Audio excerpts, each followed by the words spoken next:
Bismillahirrahmanirrahim. Alhamdulillahirabbil alamin. Allahumma sholli ala sayyidina Muhammad. Assalamualaikum warahmatullahi wabarakatuh. Apa kabar rekan-rekan semua yang sudah hadir di sini? Ini episode keempat.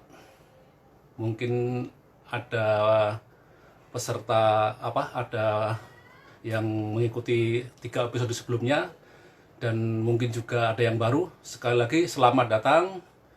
Apa kabar semua rekan-rekan? Semoga baik-baik semua, sehat-sehat semua dalam era pandemik ini. Semoga kita tetap menjadi orang yang bertumbuh dan berkontribusi apapun yang kita miliki. Yang kedua, terima kasih atas kehadirannya. Saya yakin nggak mudah. Ada yang mempersiapkan segala sesuatunya, termasuk pulsa, gadget, charger, dan lain sebagainya. Apresiasi yang sebesar-besarnya untuk Anda semua.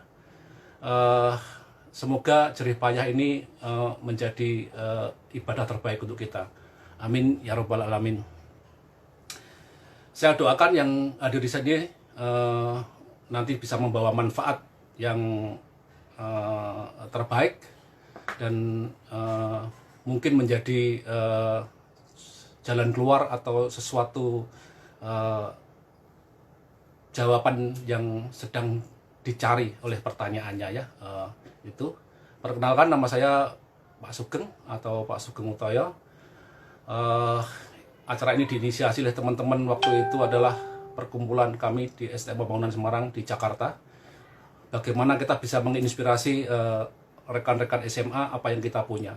Yang terutama yang kita punya adalah pengalaman. Jadi kalau nanti ada pengalaman yang terpaparkan itu, insya Allah itu sebenarnya bukan tentang kita, tentang narasumber juga, tetapi adalah tentang titipan-titipan Allah, titipan Tuhan yang dititipkan ke kita dalam bentuk pengalaman kebajikan, pengalaman hidup yang harus segera kita kembalikan ke Allah juga dalam bentuk memberikan inspirasi bagi orang-orang yang mungkin memerlukan. Itu maksudnya. Semoga ini bisa berseri-seri, berepisode-episode nantinya. Dan dudukannya, mari kita dudukan sama-sama bahwa ini semata-mata karena mencari ridho Allah. Dan kalau toh nanti menemukan kebajikan, ilmu, pengalaman, semoga itu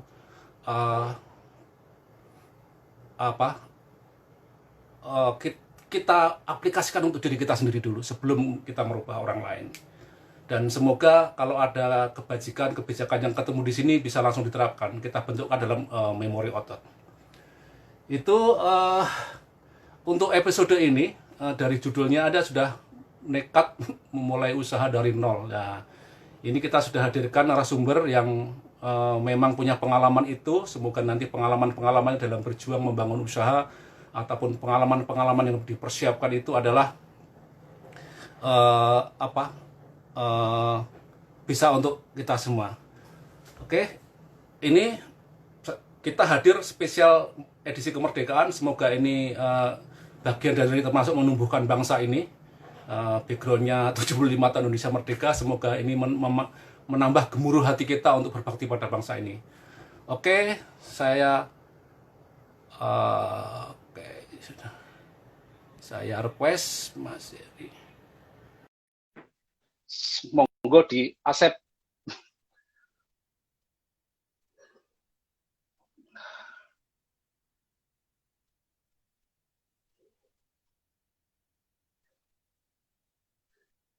Yuk. Masya Allah. Aduh, assalamualaikum Mas Eri. Waalaikumsalam warahmatullahi wabarakatuh. Aduh, nuansanya saya merah-merah nih betulnya. Ya, saya kebetulan baru pulang dari kantor tadi. Semoga membakar tebangat kita. Oke, makasih Mas Heri ya. Amin, Di antara kesibukan waktu Mas Heri menyempatkan berbagi. Tujuan utama tadi saya kasih landasannya bahwa sekali lagi ini bukan tentang kita sebenarnya, tapi tentang bagaimana kita mengembalikan mungkin atau pengalaman ilmu dari Allah kita kembalikan lagi ke Allah, ke Tuhan, dalam bentuk ke orang-orang yang memerlukan. Utamanya angle kita adalah untuk adik-adik SMK, orang-orang yang telah lulus SMK, dan para pegiat vokasi. Jadi misi perjuangan kita ikut membantu membangun Indonesia ini dari angle-nya adalah dari pendidikan vokasi dari SMK. Oke Mas Heri, nggak terlalu berpanjang lebar. Silakan sapa yang sudah hadir dan perkenalan secukupnya, terus langsung aja kegiatan Mas Heri ini hari-harinya apa saja.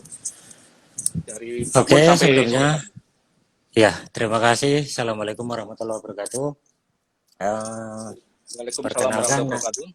nama saya Heri Wijayanto, biasa dipanggil Heri.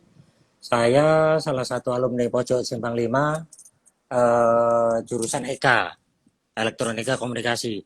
Saya lulus tahun 98, saya asli dari Grobogan, Purwodadi, dari desa. Saya hijrah ke Jakarta, utamanya Cikarang. Jadi saya sekarang hidup di Cikarang. Saat ini saya sedang menjalankan usaha di bidang otomotif, manufacturing, dari proses dari engineering sampai ke menjadi parts untuk otomotif baik motor maupun mobil. Lokasi usaha di Cikarang. Saya sudah menikah, punya 2 anak, yang satu kelas 1 SMA dan yang kedua kelas 6 SD, yang saat ini tertarik juga untuk mengikuti jejak saya di SMK. Itu dulu Pak Ud ya. Oke, makasih. Oke Pak Ud. Oke rekan-rekan, demikian perkenalan singkat dari Mas Heri Wijayanto. Dan kegiatan harinya tadi udah belum ya? Oh, udah ya. Kegiatan harian ya, saya menjalankan usaha di bidang komponen otomotif. Siap. Rekan-rekan semua, di copywriting saya di medsos, di sana kan dikatakan bahwa kalau minggu yang lalu kita dengan Mas Danis itu adalah seseorang yang antara expertise-nya dibangun dengan passion-nya itu sejalan. Jadi dia memang orang production, desain, terus menggeluti itu. Tapi yang ini, tadi saya katakan bahwa antara expertise pada awalnya itu, yang kalau saya lihat itu di pengalaman kerja itu hanya beberapa tahun saja menggeluti lulusannya sesuai jurusannya Mas ya? Kira-kira ya, 3 atau jadi lebih ke belok-belok Pak. Di sana ada sales, jadi teknisi dan lain sebagainya. Intinya kalau saya baca di CV-nya tadi hanya beberapa tahun aja, tapi setelah itu malah menggeluti sistem dan manufaktur. Antara passionnya ke situ, expertise-nya belum kali ya, karena dibangun sambil jalan kan gitu ya. Betul. Jadi rekan-rekan adik-adik kelas juga pegiat SMK bahwa nggak selalu expertise-nya itu apa. Bangunlah passion ketika menemukan, kayaknya Mas Heri pernah bilang, di lingkungan kita tuh kita tahu apa yang diperlukan mereka. Itu kemarin kita telepon ya. Jadi dari situlah berawalnya. Itu rekan-rekan saya sedikit menjelaskan mengenai copywriting di medsos saya, dan terkait nanti membangun usaha dari nol, nanti kita tanyain lagi gitu ya. Jadi nanti kita tanyakan lagi di titik mana kok ada niat seperti itu. So Mas Heri, sekarang ceritakan dulu. Sekarang kan sudah pengusaha ini. Cerita-cerita mengenai pendidikan, bahwa di pendidikannya itu waktu SMK dan waktu kuliah mungkin itu waktu itu sudah ada ini belum? Sudah ada ceritakan dulu. Adakah titik-titik di situ bahwa waktu itu juga ingin berniat di berwirausaha? Jadi gini, setelah saya lulus SMK tahun 98, jurusan EK, Elektronika Komunikasi. Jadi pada waktu itu kondisi terakhir pada waktu menjelang bergantinya STM Pembangunan menjadi SMK Negeri 7, saya pikir jurusan EK adalah jurusan yang kalau saya bilang sastra teknik. Jadi lebih banyak teoritis, ya kan? Sastra teknik. Nah, jadi kita lebih banyak teorinya. Nah, berhadapan apalagi pada tahun 98 begitu kita lulus, kita berhadapan langsung dengan krisis moneter yang saat itu luar biasa hebat. Cuman saya sebenarnya diterima di Batam, jadi waktu itu ikut tes di AMT ya, AMT Batam, saya diterima, tapi waktu itu orang tua tidak mengendaki. Akhirnya orang tua pengen saya kuliah.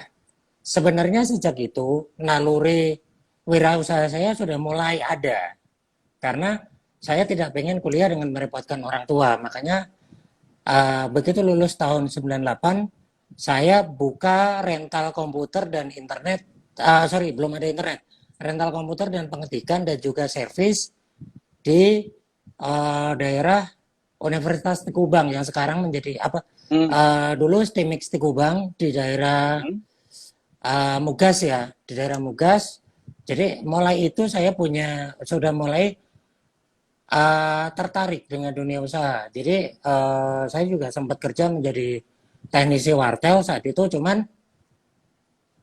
di situ saya kembali kerja itu sambil nyambi gitu loh Pak Paut. Jadi Nyambi apa, nyambi kuliah tuh ya?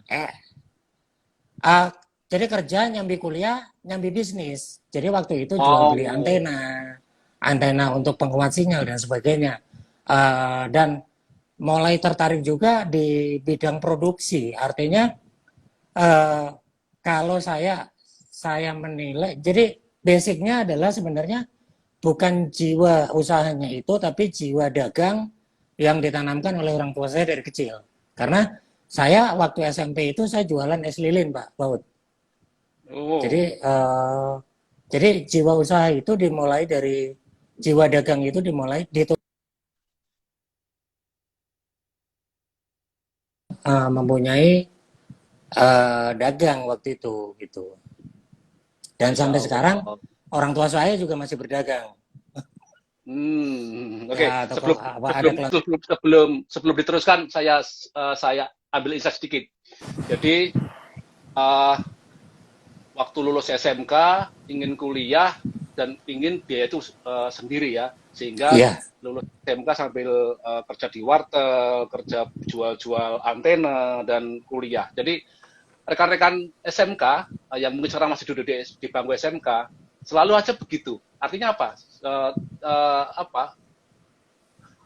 Kata-kata yang saya kampanyekan sebelumnya bahwa anak SMK itu bisa bekerja, bisa wirausaha, bisa kuliah dan biaya sendiri, dan ini ada satu bukti lagi bahwa kebanyakan anak SMK itu adalah kuliahnya adalah biaya sendiri. Bahkan waktu SMP pernah jualan lilin begitu ya. Oke Mas, ini sangat ya, es lilin. Ya. Ini menginspirasi teman-teman SMK biar semakin kuat bahwa jangan patah arang, jangan patah semangat, bahwa ternyata kakak-kakak kelas Anda yang sudah lulus duluan itu pun, mungkin termasuk saya juga, bahwa kuliah biaya sendiri, waktu sekolah itu sambil bekerja juga, sambil wirausaha juga, walaupun kecil-kecil jual apapun. So, Mas Heri, kalau ada ceritakan lagi mengenai pendidikan selanjutnya, Mas Heri, coba. Berarti kan sudah ada benih-benih wirausaha tadi, silakan. Selanjutnya, setelah lulus kuliah,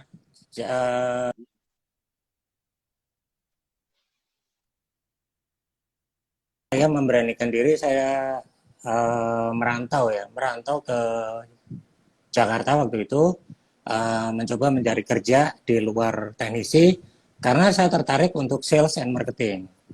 Jadi awal dari wirausaha itu kan sales ya, salesman gitu kan. Jadi saya tertarik untuk masuk ke, setelah lulus S1 elektronik, justru saya tertarik untuk masuk ke sales and marketing. Nah kemudian saya waktu itu udah sekitar tahun 2003 sampai awal-awal menikah, saya jadi salesman di PT Panasonic Gobel. Jadi waktu itu jualan audio video, jualan home appliance. Jadi masih sekitar elektronik ya itu ya? Masih sekitar elektronik, walaupun S1-nya adalah teknik informatika waktu itu. Cuman kembali ke dunia elektronik, tapi jualan gitu kan. Saya tertarik untuk jualan. Kemudian karena sesuatu dan lain hal, jadi saya waktu itu harus dipindah ke daerah konflik. menjadi sales area. Jadi saya waktu itu mau dipindah ke daerah konflik. Saya memutuskan untuk ya udah saya nyari kerja di Cikarang saja gitu kan. Saya nyari kerja di Cikarang karena waktu itu saya juga sedang punya baby. Ya istri saya mengandung.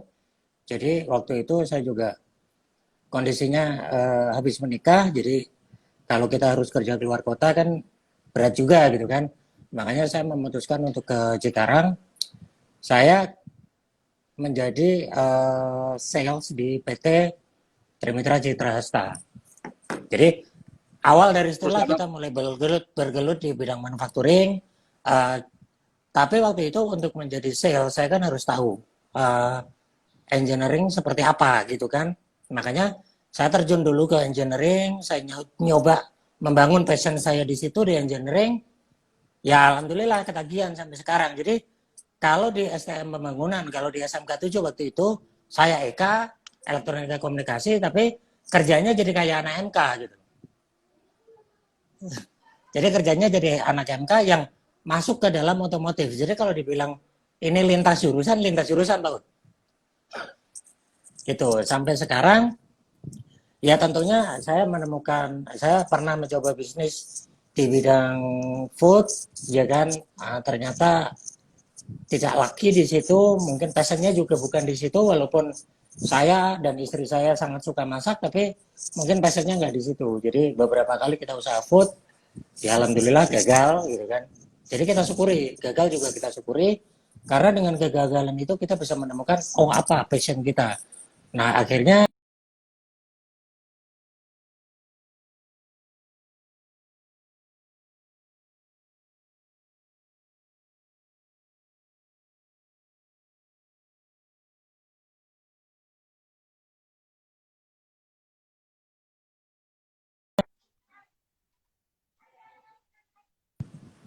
Halo, halo.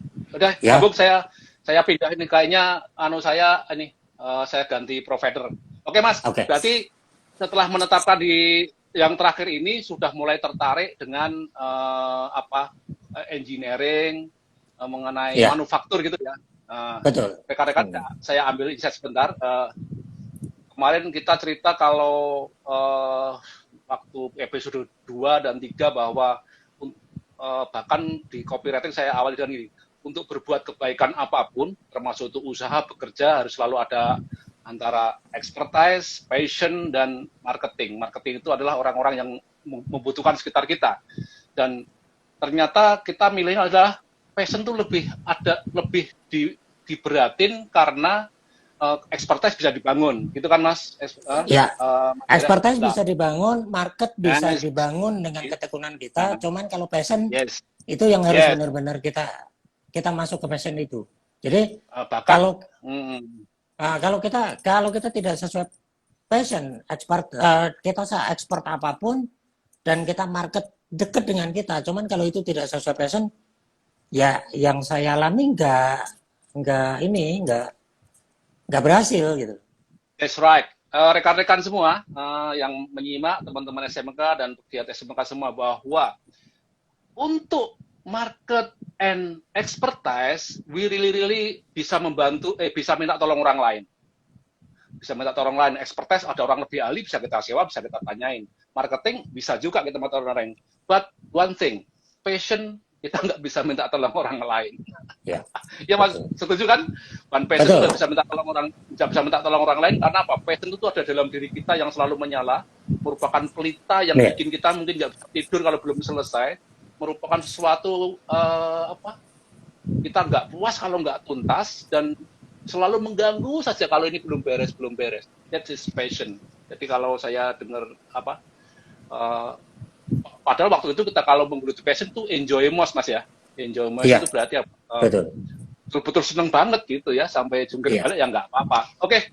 Dapat insight lagi teman-teman bahwa mungkin sampai 4 episode ini soal passion, soal panggilan hati, sinar terang yang selalu menerangi kita, dan itu kita rela-rela berlelah untuk membangunnya. Oke, Mas ini satu lagi ini mengenai pendidikan S2-nya ya. S2-nya kan sudah mulai manajemen ya. Betul. Oke.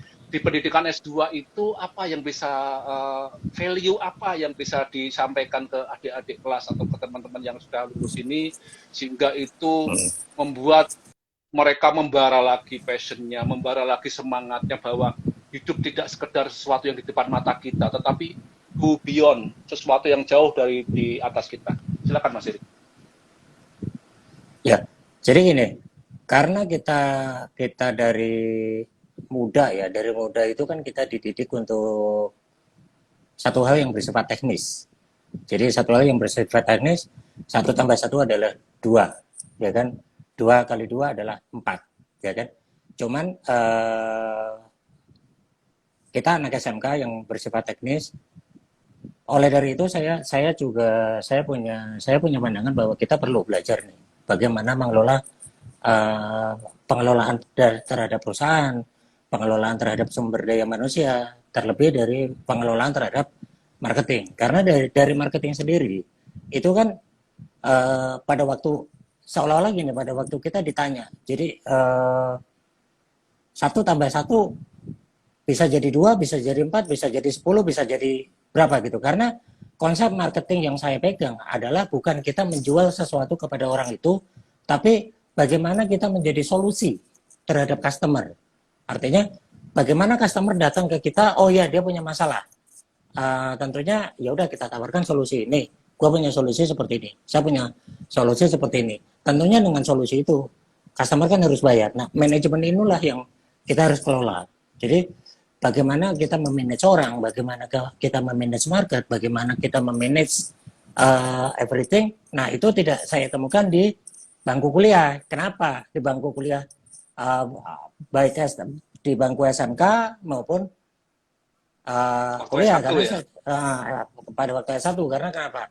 Di S1-nya juga saya kan teknik, sifatnya adalah teknik. Jadi tentunya dengan itu ya saya selain belajar lagi, saya juga banyak baca buku juga gitu kan tentang manajemen. Dan satu manajemen yang saya kagumi adalah manajemen bisnis ala Rasulullah. Jadi mungkin kalau Pak Ud silakan datang ke tempat saya gitu kan, ada beberapa seri ilmu manajemen ala Nabi, ala Rasulullah gitu. Insya Allah nanti bisa sampai sana Mas.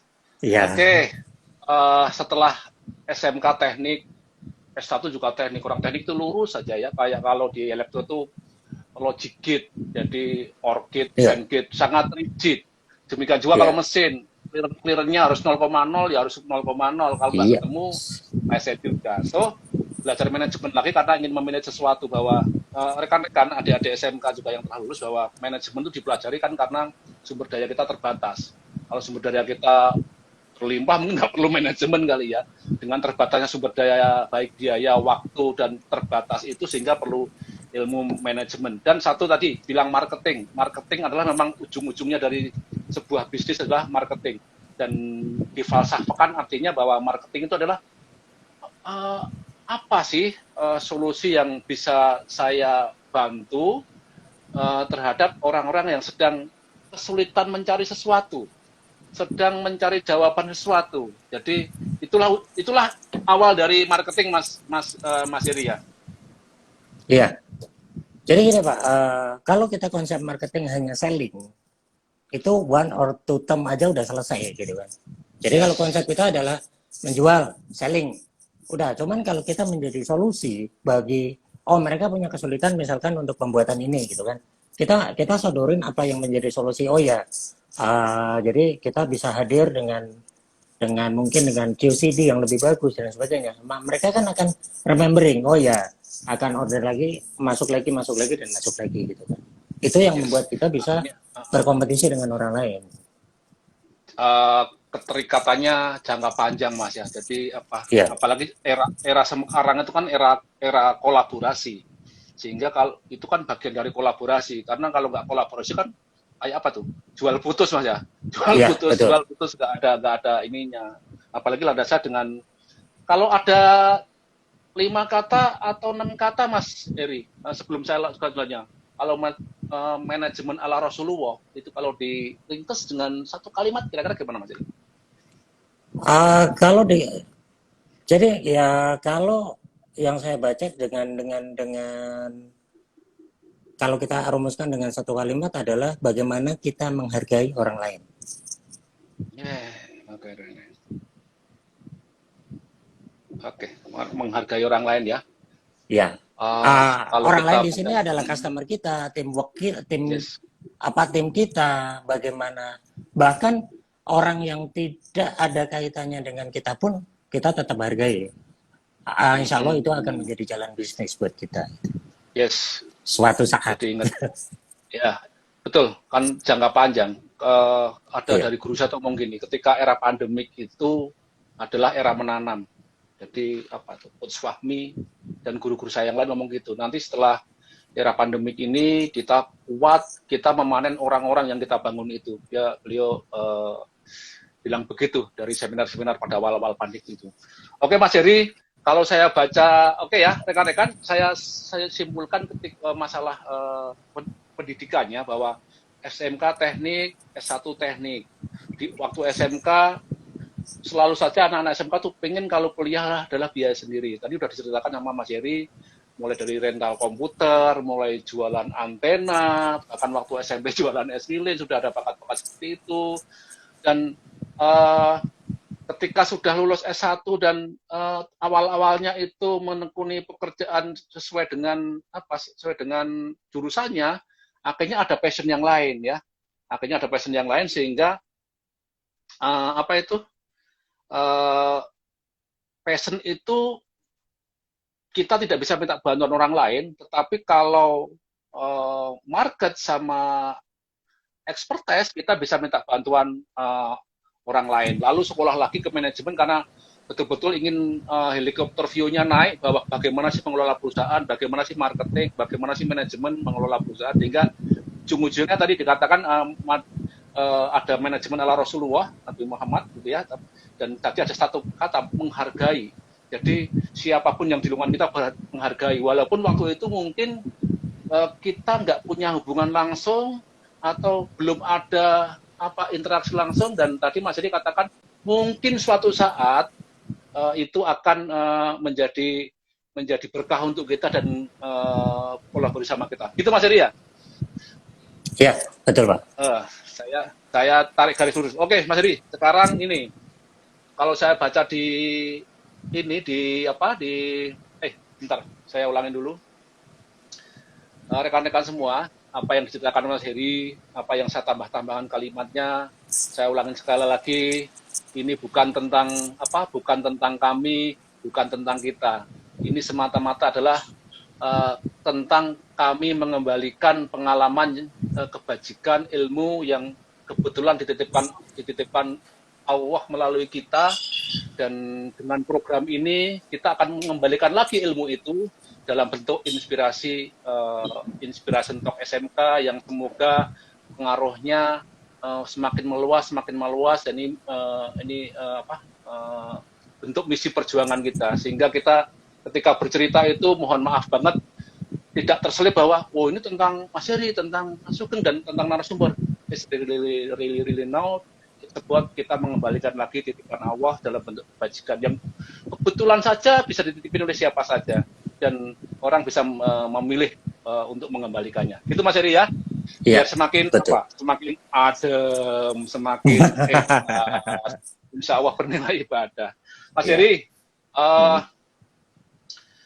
pekerjaan setelah ini sebenarnya ini sebelum terbetik usaha ya, dari tahun 2007 sampai 2013 kalau salah, itu kan mengenai spare part otomotif dan keengineeringan ya. Apa sih yang Mas Heri ditemukan di situ? Value apa sih yang bisa ditularkan ke adik-adik kelas kita bahwa ketika bekerja itu loh kita harus begini loh, gitu, coba. Jadi gini, kalau value yang kita dapat, jadi celah-celah di bidang ini, di bidang otomotif itu bisa dibilang mayoritas kita dikuasai oleh orang Jepang, ya kan? Mayoritas kita dikuasai oleh orang Jepang. Banyak perusahaan Jepang datang ke sini, mereka berinvestasi, dan kita bekerja sebagai pekerja, ya kan? dan perkembangan dunia otomotif kan kalau kalau kita lihat itu kan setiap tahun masih ada peningkatan. Berarti banyak banyak peluang-peluang baik buat kita maupun buat adik-adik kelas berkarya di sini gitu kan.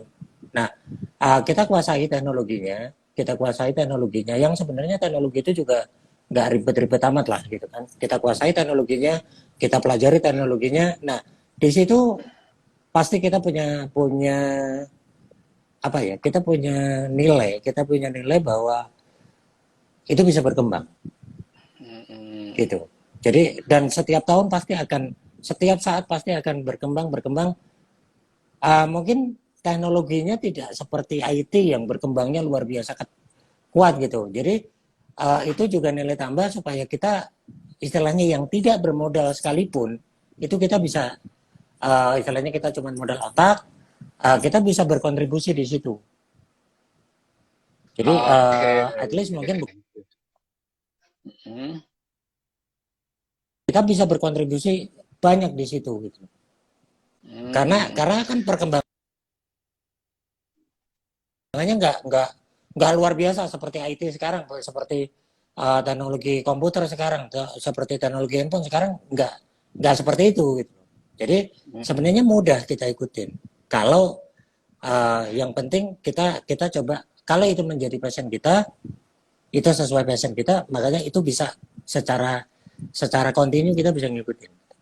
Oke, saya jadi ingat dengan kata-kata Mas Didi mengenai ada adik SKMK nanya, bagaimana peluang kerjaan di otomotif? Mas Didi itu jawabnya gini aja, lah orang berpindah-pindah kan akan terus-menerus dan semakin banyak, artinya peluangnya pun akan banyak.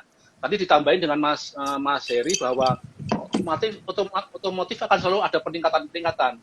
Tapi secara desain-desain mekanikal bahwa perkembangannya nggak terlalu seperti elektronik ya, artinya mudah sekali dipelajari dengan teknologi itu.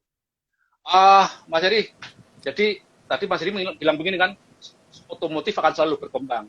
Tadi saya kaitkan dengan kata-kata Mas Didi kemarin episode 2 bahwa pergerakan orang akan terus. Artinya apa? Kalau pergerakan orang akan terus, berarti disitulah otomotif masih akan berkembang dan ini padahal Mas Heri malah backgroundnya elektronika, menempuh rekan-rekan semua bahwa Mas Heri ini manufakturnya adalah autoparts ya, makanya saya autoparts expert gitu ya. Iya. Itu dan teknologinya bisa dipelajarin dan itu ternyata mudah gitu ya, ternyata mudah. So Mas Heri bisa ceritain sedikit ya sih sebenarnya prosesnya sedikit aja bahwa Mas Heri itu dari mulai ada pesanan terus dibikin, terus disuplai gitu aja, biar teman adik-adik SMK-nya agak paham dikit apa jadi gini, prosesnya. Proses komponen yang kita bikin adalah by request. By request artinya customer datang ke kita itu masih membawa gambar, Pak. Jadi drawing part. Jadi sampel aja belum. Jadi bahwa ini desain, mereka konsultasi desain dengan kita, ini bisa dilakukan apa enggak gitu kan, bisa dikerjakan apa enggak. Nah, setelah desain itu dibawa ke kita, di situ kita bikin dice-nya, namanya dice. Atau kalau di bahasa plastik itu molding atau cetakan lah gitu kan. Dari cetakan itu kita bikin. Dari cetakan itu setelah selesai bikin cetakan, kita develop, di assembling pas, ya kan nggak ada revisi, baru customer itu akan order untuk setiap bulannya berapa gitu. Biasanya untuk motor itu satu cetakan itu umurnya 2 tahun, 2-3 tahun. Itu untuk motor ya. Kalau untuk mobil itu 5-7 tahun. Jadi setelah itu biasanya ganti model biasanya gitu. Cuman walaupun ganti model ada part-part yang tetap dipakai di model baru. Nah, jadi ya setelah itu sesuai pesanan misalkan dia pesan hari ini untuk bulan ini 10.000. Ya kita bikin 10.000. Setelah itu kita kirim dan pihak otomotif itu assembling gitu kan. Mungkin perlu sedikit diketahui bahwa dalam satu mobil kalau kita lihat part list katalog itu ada kurang lebih antara 7.000 sampai 8.000 komponen. Nah, itu dibikin di tempat yang disebar di beberapa tempat. Baru berbeda-beda setelah ya. itu ya Setelah itu masuk ke line assembling, baru di assembling. Nah, sebenarnya bagi kami PT Witan Presisi Indonesia ini masih adalah part of part komponen. Jadi masih berupa part kecil lah gitu kan, part kecil. Tapi tidak menutup kemungkinan ya kita berusaha ke depan kita akan terus mengembangkan kemampuan kami, kemampuan saya, kemampuan tim saya untuk bisa masuk ke yang namanya general part itu part yang lebih besar maupun safety part. Amin, amin. Ya Rabbal Alamin. Oke. Kabulkanlah ya Allah. Oke, rekan-rekan, saya ambil insight-nya lagi sebelum saya teruskan. Rekan-rekan yang lulus SMK sedang bekerja, sedang suatu pencarian passion gitu ya. Terus juga adik-adik SMK. Cerita Mas Jerry ini bukan begitu saja, tapi dimulai dari hal-hal sederhana ya. Jadi rekan-rekan jangan patah arang, patah semangat. Mulai dari jual es lilin, mulai dari rentalkan komputer, mulai dari jual antena. So sekarang ini yang penting adik-adik SMK, katakanlah ini masa pandemik yang mungkin kerjaannya agak bagaimana kurang dan lain sebagainya, selalu ada peluang. Dan tadi Mas Heri menceritain bahwa berdagang. Jadi pintu ajaran Rasulullah itu kan berdaganglah gitu ya Mas ya. Iya, jadi betul. Berdaganglah, dari berdagang itulah nanti akan bisa membuat apa yang didagangkan. Sudah banyak pengalaman bahwa seseorang berjualan, akhirnya dia membuat apa yang dia jual. Akhirnya yang menjual itu malah orang lain gitu ya. Itu terus terkait di dunia kerja tadi, passionnya ada di situ. Ternyata passion itu dibangun bisa dengan membantu orang lain, dan ternyata passion itu adalah yang utama, karena passion itu kita nggak bisa minta bantuan orang lain. Yang bisa minta kita bantuan orang lain tiga komponen bisa ya, market traction, expertise, sama passion. Jadi kalau yang dua ini bisa minta tolong orang lain, tapi passion ini really about you guys, dari dalam hatimu sendiri passion itu menyalanya ya. Betul. Oke, terus jadi belajar manajemen. Meminjam istilah Gus Dur dulu Pak Ud ya. Jadi meminjam istilah Gus Dur dulu kan, Gus Dur kan dulu pernah ada meme bahwa saya ini menjadi presiden bermodal dengkul. Itu pun dengkulnya Amin Rais kan gitu kan. Artinya kalau kita masuk sesuai passion kita, ya kita juga bisa usaha ini dengan modal dengkul orang lain tentunya. Artinya marketing kita bisa ke orang lain, engineering kita bisa ke orang lain yang kita bisa bayar gitu kan. Yang penting kita coba sesuai passion kita. Yes, jadi modal yang betul-betul bisa dibangun sendiri adalah it's about passion dan expertise dan market. Itu kita bisa minta tolong orang lain, cari ahlinya. Nah, ini sampai pertanyaan inti Mas Heri.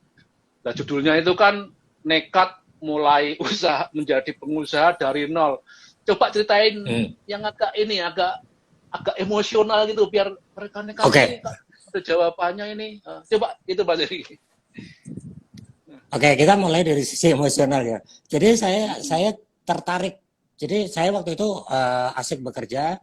Saya tertarik lagi untuk berusaha itu tahun 2008, Pak. Jadi tahun 2008 saya kerja, saya nyambi jualan mesin-mesin yang, jadi saya kerja di bidang otomotif, saya bekerja di bidang manufaktur. Nah, saya nyambi jual beli mesin-mesin di manufaktur. Ya kan? Saya nyambi jual beli mesin-mesin di manufaktur sambil kerja, ya kan? Nah, di kurang lebih tahun 2014 saya memutuskan untuk saya resign dari tempat kerja. Saya mau fokus di usaha itu.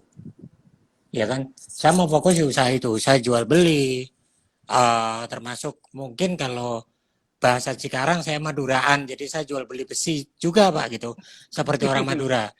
Ya, alhamdulillah saya ketipu Pak. Alhamdulillah saya ketipu. Karena apa? Saya ketipu banyak. Artinya saya ketipu, usaha saya bangkrut, ya kan?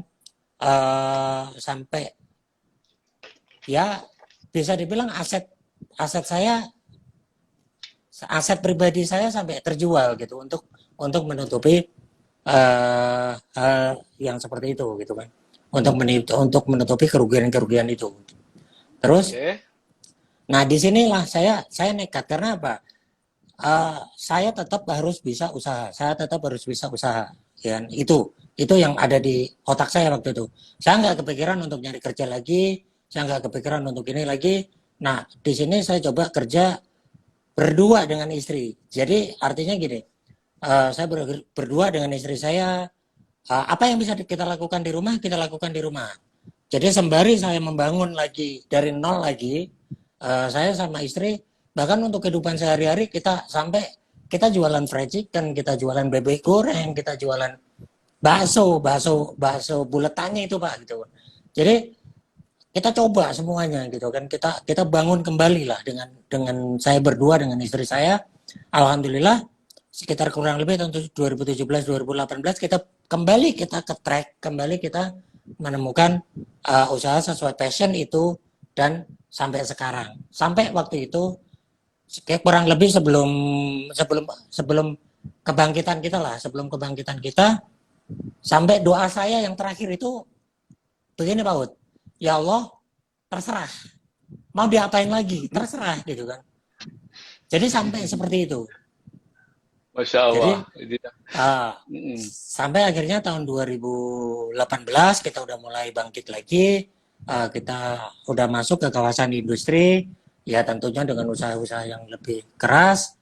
Nah, pada waktu tahun 2018 itu saya tergerak untuk pergi ke Tanah Suci menjalankan ibadah umroh berdua dengan istri saya. Nah, di situ baru kita menemukan, oh ya polanya itu seperti ini. Polanya seperti ini. Jadi seperti dituntun oleh Allah secara langsung. Masya Allah.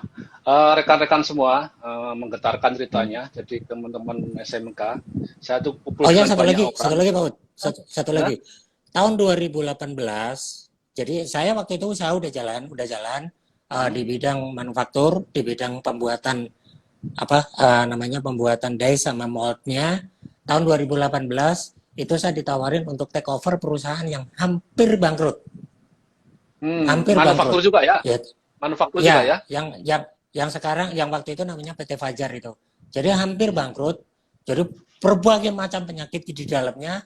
Nah, alhamdulillah hanya dalam waktu 1 tahun perusahaan itu bisa survive. Walaupun sekarang kita harus tersiok-siok lagi karena corona, tapi setidaknya kita sudah membuktikan ke customer bahwa kita bisa survive, kita bisa jauh lebih bagus sampai saat ini. Dan terakhir, atas saran dari beberapa customer dan saran dari orang tua, orang-orang di sekitar kami, kita rubah nama. Makanya kita rubah nama menjadi Witan, ya kan? Witan itu dalam bahasa Jawa adalah wiwitan. Ya kan? Ya. Awalan Jadi, ya. Awalan. Jadi awalan. Dan kita juga punya falsafah seperti yang saya bilang tadi. Kita punya falsafah, kita punya filosofi, kita akan menjadi pohon kalpataru, adalah pohon penghidupan dan kehidupan bagi orang-orang di sekitar kami. Dan selain itu, nama Witan sendiri adalah saya mendedikasikan perusahaan ini untuk istri saya, gitu kan. Saya adalah Heri Wijayanto, kita ambil W-nya, istri saya Sri Hartanti diambil Tan-nya, jadi Witan. Jadi semoga ini menjadi usaha kita fit dunia wal akhir gitu Pak. Masya Allah. Akhirnya ketemu intinya inti ini. Jadi rekan-rekan semua. Jadi tadi Mas Heri saya bilang, ya Allah terserah itu. Terus ada lagi, saya mau cerita dikit Mas Heri. Jadi ada rekan saya juga, ya mungkin Mas Heri nanti kenal juga, saya cerita bahwa waktu itu sedang kondisi ya juga turun begitu. Terus ada yang nelpon, terus yang nelpon bilang begini, oke Mas, ceritamu yang tahu saya aja, yang penting sekarang kamu datang ke sini. Waktu itu duanya juga, ya Allah terserah. Dan saya jadi ingat lagi kisah pesawat yang jatuh di Bengawan Solo, Kapten Abdul Qadir kalau nggak salah, diralat. Iya, Abdul Qadir. Ketika dia sudah mengendalikan pesawat itu udah nggak bisa sama sekali, langsung ya Allah terserah padamu ya Allah. Dan begitu ngomong terserah padamu ya Allah itu, depannya sungai, terus mendarat, dan sedikit lagi jembatan, dan pesawat itu berhenti. Selamat. Selamatlah di situ.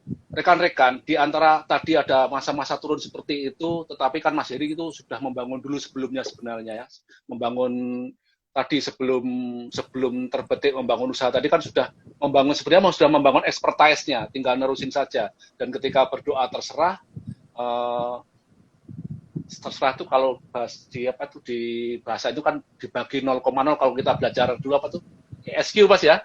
Kalau belajar ESQ itu kan 0,0 sekian, artinya apa? Oh, kekuatan yang luar biasa dari Allah. Masya Allah, semoga ini menginspirasi rekan-rekan semua, teman-teman SMK, jangan takut bahwa cerita Mas Heri ini nanti masih bisa diulangi, ditonton lewat IGTV, saya simpen, silakan dikunjungin lagi nanti. Terus satu lagi, Kalpataru. Nah, jadi saya masih ingat ajaran bukunya Pak Renal Kasali selalu saya ingat sampai sekarang. Kalau kita membangun usaha itu sebenarnya adalah mengumpulkan sumber daya sedikit demi sedikit untuk kemakmuran jangka panjang orang-orang sekitar kita. Maksudnya begitu Mas itu ya? Betul, betul. Masya Allah. Dari sini dari perubahan nama tadi didedikasikan dan emosional bukan Masya Allah. Semoga semakin berkembang Mas Heri. Terus ini lagi nih. Titik nolnya tadi berarti Mas Heri kan ada hubungan yang kita bicarakan sebelumnya ya, passionnya masih menyala, akhirnya menemukan namanya expertise-nya bangkit lagi, diambil lagi kan dari sebelumnya, dan marketingnya ketemu orang-orang yang memang menyediakan sumber daya itu. Ada yang ditambahin Mas Heri tentang itu Mas Heri? Nah, satu lagi Pak, jadi gini, saya selalu berpendapat bahwa saya berusaha untuk melibatkan Allah dalam bisnis saya. Artinya jadi seolah-olah, jadi saya di dalam hati saya, di dalam ini saya, bahwa seolah-olah Allah itu punya saham di perusahaan saya. Makanya itu berguna buat kita. Yang pertama adalah pada waktu kita memberikan sesuatu ke jalan Allah, itu tidak timbul niat ujub kita, tidak timbul niat riak kita, tapi yang timbul adalah kewajiban kita bahwa Allah tuh punya saham di perusahaan kita, gitu kan.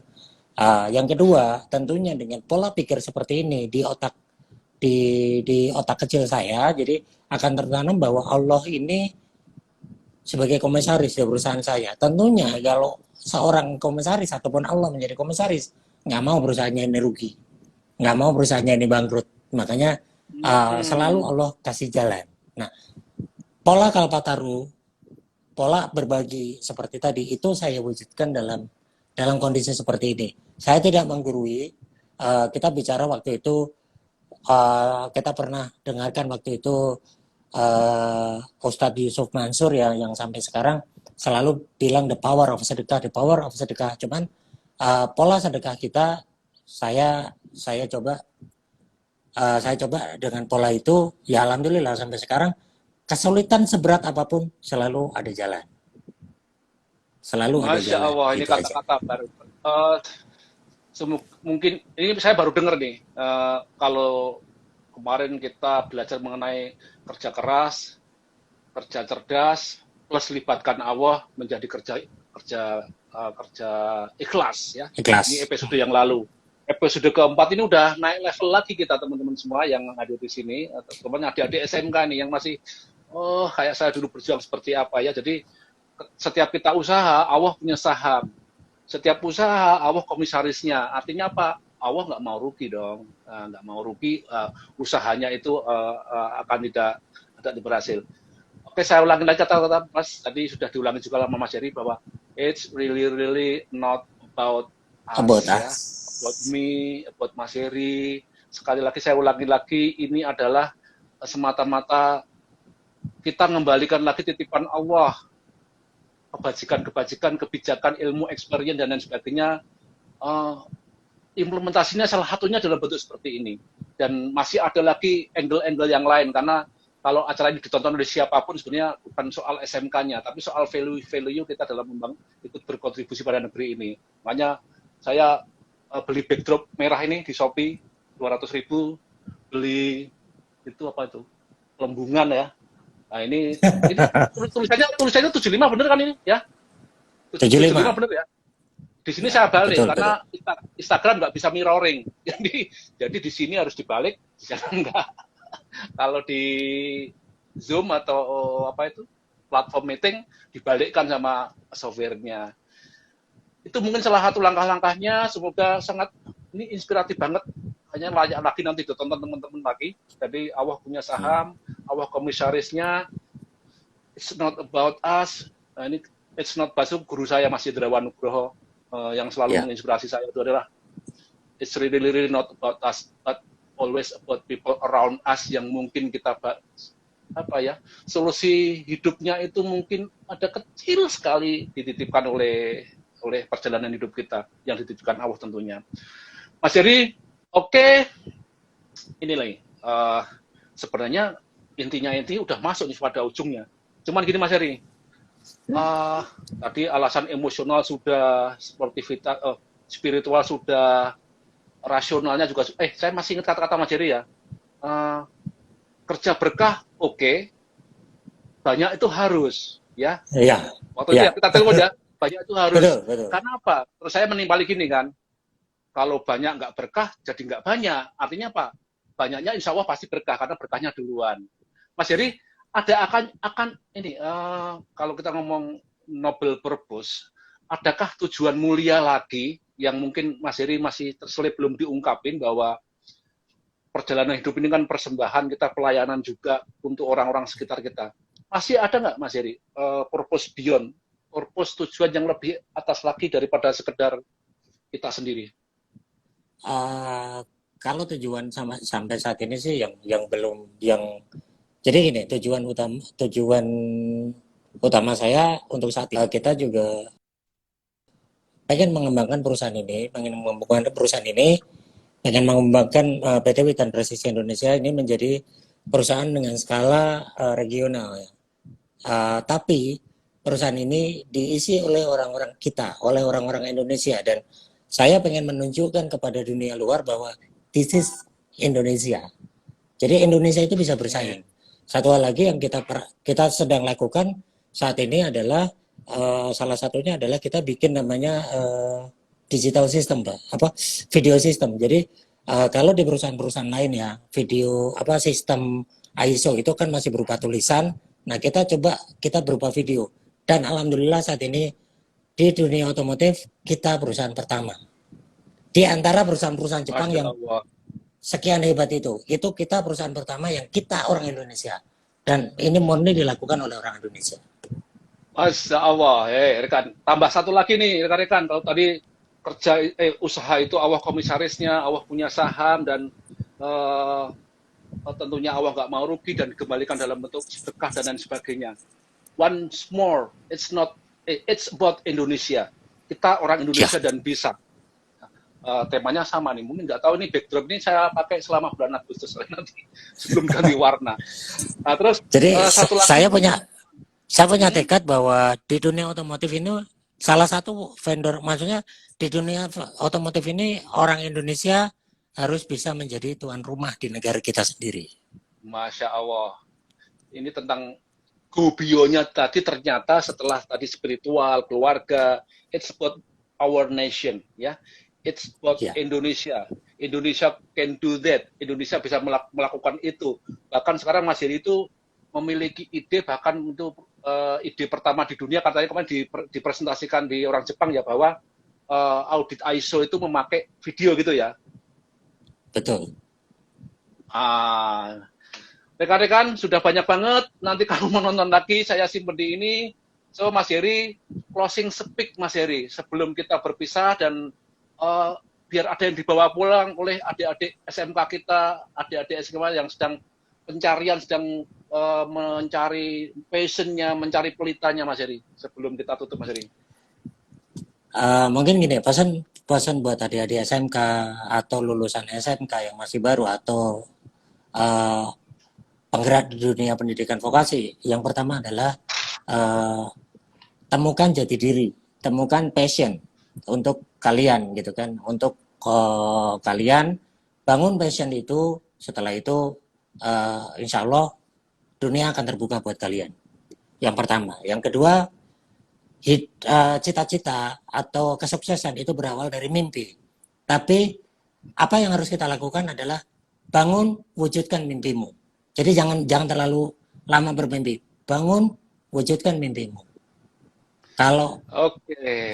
untuk dunia usaha, untuk entrepreneur, kita coba untuk membangun entrepreneurship dari sesuatu yang di sekitar kita. Insya Allah kita akan menemukan passion itu. Itu aja. Oke. Market ada di sekitar kita, ya untuk entrepreneur ya. Kedua, terus Ya. mengenai teman adik SMK, passion. Karena passion itu yang membuat kita nggak capek. Bahkan nggak tidur Betul. pun nggak apa-apa. Otomatis kalau nggak ada passion, ya maunya tidur terus. Kaum rebahan kalau ngomong sekarang itu ya. Kaum rebahan. Yang kedua, mimpi it's okay, tapi bangun segera wujudkan mimpi itu. Iya. Kasih Mas Heri atas lelah-lelahnya, semoga bernilai ibadah. Kami doakan semua, semoga rekan-rekan yang hadir ini mendoakan juga semua bahwa PT Witan yang tadi cita-cita bionya tentang Indonesia bahwa otomotif itu harus menjadi tuan rumah di negeri sendiri dan mulai membuat ide pertama inovasi terkait dengan audit ISO dengan video. Oke Mas Heri, saya tepuk tangan untuk teman-teman semua. Semoga ini sampai jumpa di episode kelima. Doain kami tetap istiqomah. Istiqomah itu susah. Mulai itu gampang, Ya. tapi mengakhirinya agak susah. Jadi Siap meneruskan Pak Ud. itu agak susah ya. Oke Mas Heri, Oke, insya siap Allah Pak Ud. nanti main sekarang. Wassalamualaikum warahmatullahi wabarakatuh. Assalamualaikum warahmatullahi wabarakatuh. Oke, merdeka. Merdeka, oh ya, belum merdeka nih. Merdeka, merdeka, merdeka. Merdeka.